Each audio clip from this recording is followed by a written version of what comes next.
So in the previous video, we talked about a few modifiers, mostly key modifiers. In this video, we'll be creating the base body for your coffee mug. So let's get into modeling the body of our coffee mug proper. I'm just going to go ahead and hit A and delete everything on this scene. So A, X, and delete. I'm going to come to my add, mesh, and cylinder. Now if you notice, let's just call this the grid. For some reason I really like to make sure everything I'm modeling is on top of the grid, not intersecting it or below it. So either this or this, I don't really like it, so I just move my model a little bit above the grid. Just look at your grid as your floor, right? You can go ahead and add a plane, maybe to just make an actual floor, but I wouldn't need that. I would just like to make sure this is properly sitting on the grid. So yeah, one thing that is very, very, very important when it comes to 3D creation is reference. Now for me, I'll be using a reference. You can go to, I would advise you to use the same reference as I'm using. For maybe if you're redoing this video or redoing this course, you can go on to Google and search for a mug and try your best to recreate what that picture looks like. But I'm just going to use one here. Now if you remember, we have different workspaces, but we're not going to go into that. So yes, let's customize our own UI. Let's do a couple of things here. Firstly, let's come to the intersection below here. Your cursor should change to a two-side arrow, and just drag it all the way down. We're not going to use our timeline anytime soon, so we can hide that. We can just tuck that in. And after you've done that, just come to the edge, come to the lower left of your UI. That's this corner. You should see your cursor change to a different icon, and this icon as you're seeing here. And what you can do is you can left click and drag, and yeah, you have a new window, which is very, very interesting. Now we want to make this window into our reference view. We want to pick the image we've downloaded and have it in Blender so that we can have it as a reference point and not in an entirely different application and having to switch applications all the time. So I'm just going to come to the left side of this, top left, just below the Blender icon. You just want to come to the editor type. You left click and you come to image editor. This should switch to this layout. You want to come to open, and then you want to navigate to your picture. My picture should be in pictures, and you want to click on your picture, and yeah, you have your picture. You have the picture you want to use for reference. So this is the mug we're going to be modeling. We're going to be modeling our cube after. It's quite simple. I'm very sure if you're paying attention in class, you already know how to achieve something like this, but we're going to go over that. In this video, we're just going to focus mainly on the body. Don't mind the drawing. I just want to emphasize the fact we're just going to focus on the body. We're going to do the handle in the next video, but we're going to do the body here. As you can see, if we're breaking down our object, this is just one shape. Now a few things are happening. Let's just go ahead into modeling so I can explain as we go. What I'm going to do is I'm going to select my model. I'm going to hit tab to go to edit mode. I'm going to switch to face select, and then I'm going to select the face of my cylinder. So now if you remember, we need to make an intersection. We need to make a hole in our cube while retaining some thickness, right? If you see that, if you look at our mug, we have some thickness, meaning that we need to make a hole.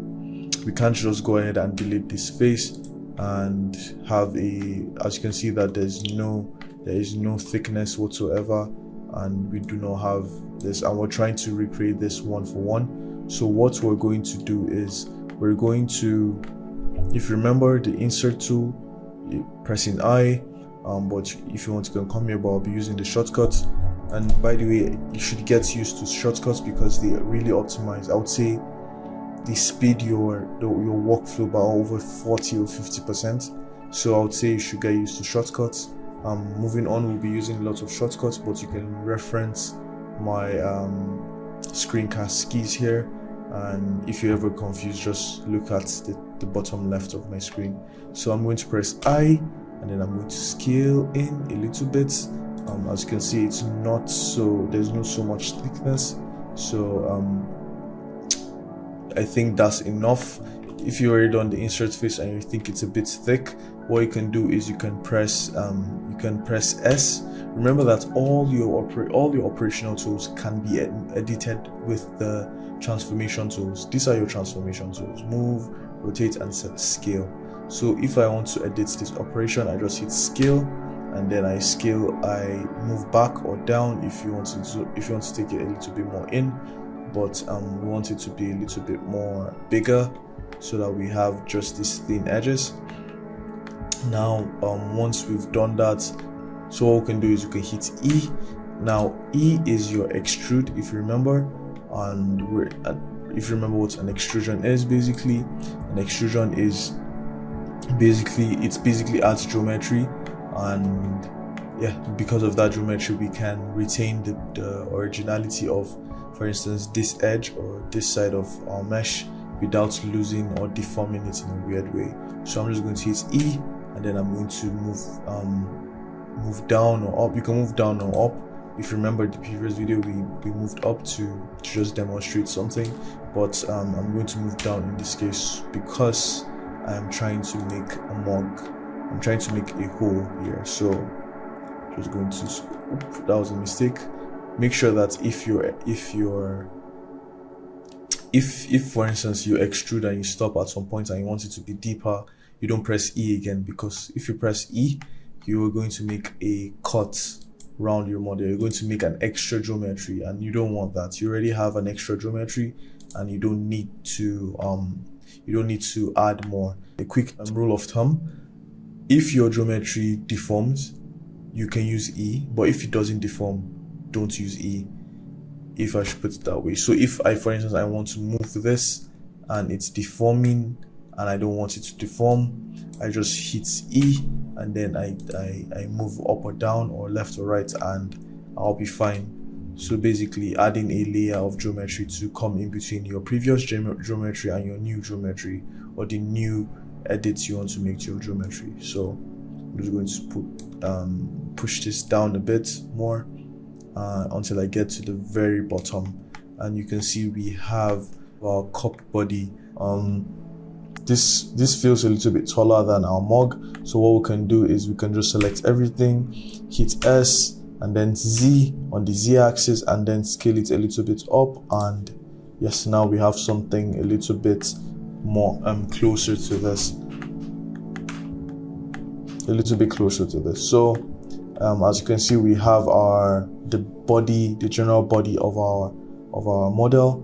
Now, how do we go about adding these protrusions that we have on this model? It's actually quite simple. Let's just go to our model. Let's hit tab to go into edit mode, and let's come to loop cuts and reduce. Make sure you reduce the number of the cuts to 1. I'll show you why in a second. And then I left click and bring my loop cuts to, let's say, the center, the middle, for instance, the middle one of the middle extrusion, if I should do that. Now the reason why I want us to do it this way, is if we have our loop cuts selected and we want to make this extra 2 edges, what we can do is we can hit Ctrl B. Now Ctrl B is your bevel. Now remember, your bevel creates additional edges. It's not just for smoothing, because what you can do is you can bump down, you can turn down the amount of segments and just have one segment, right? And what that does is, if I quickly do that, if I should do Control B, and you can see that we're making an extra edge from just one edge. Now if I increase this to 2 segments, you can see that we've made 3 loop cuts. And yeah, that's how the bevel tool works. You don't only use the bevel tool for smoothing your edges.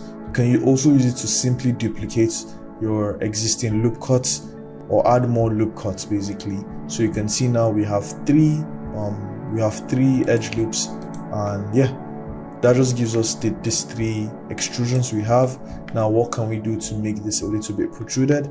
What we can do is we can go to edge select. That's where we are. Alt select our edges, so you can see that we've selected everything on the horizontal axis. I'm going to select this as well. I'm going to select this as well. Now I want to make an extrusion with this. How will I go about doing that? So how we're going to go about adding these extrusions is adding another bevel. What we're going to do is, we've selected each of this edge. Now we're going to tell Blender, hey Blender, add 1 more segment or 2 more segments to each of these loop cuts. Now what that will make us do is, if I should just quickly do this, okay, that's 3, so just make it 2 rather. Remember how you increase or decrease your segments is by scrolling your mouse up and down. If you don't have a mouse, you can just come here and then you can increase it. Make sure you don't click on anything else, you just come here directly and then reduce and increase it. So we're just going to make it 1. So what we've done with our bevel is we've made tiny faces along our edges. Now what this is going to enable us to do is to extrude those faces and make them a protrusion. So this is what I mean. If I press 3 and I come to this face and left click. Now remember how we're selecting our entire loop cut is just by hitting left click on that loop, or rather that edge, and our entire edge will be selected. But we can't do this now with our face. The reason why that is because Blender will be a little bit confused on what edge or what part of your model you want to select. For instance, if I do this, if I hold Alt and left click, you can see that it's selecting in the vertical format. If we now want to tell Blender, okay, please, what I want to do is I want to select everything on a horizontal plane as opposed to vertical, you come in between the 2 selections, that's this white line, and you hold Alt and left click again, and you have your entire model selected. So we can do this for this next group of faces. Now what we want to do is we want to hold Shift. Shift is just going to retain your previous selection and add a new selection, and we're going to hold Shift again and Alt to this white line. So what we're saying is retain our previous selection.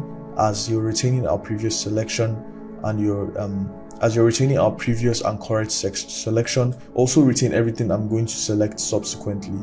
If I just do this, for instance, let's deselect this. If I just do this, Shift select and say Alt, it's going to deselect this. Now we want Blender to retain both functions. We want them to retain both selections. So I'm just going to use Shift and Alt, select in between that.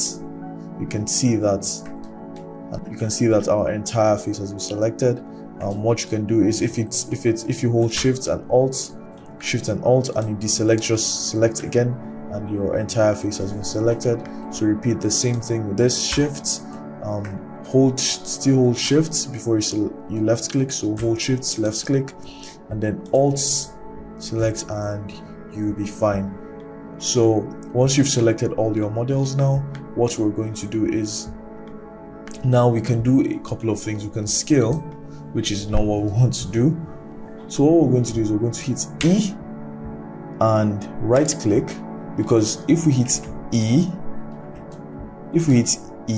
and then move, it's just going to move it towards one direction, and that's not what we want. We want it to move alongside every direction, right? So what we're going to do is we're going to hit E, and then we're going to right click to reset any transformation we've done. So that just takes it back to normal, and then we're going to do Alt S, and then we're going to move up a little bit, and we have our extrusions. So don't worry about how this looks. We're going to, after making our base shape, we're going to do some magic at the end of everything to make it look more polished. We're just trying to block out our basic shape. So yeah, that's it for this class. This video is quite important, so I would want you to go over it again and again without going through the video. Try modeling the base of your cup, like we did in this video. And in the next lesson, we'll be going over making the handle, which is quite simple. See you in class.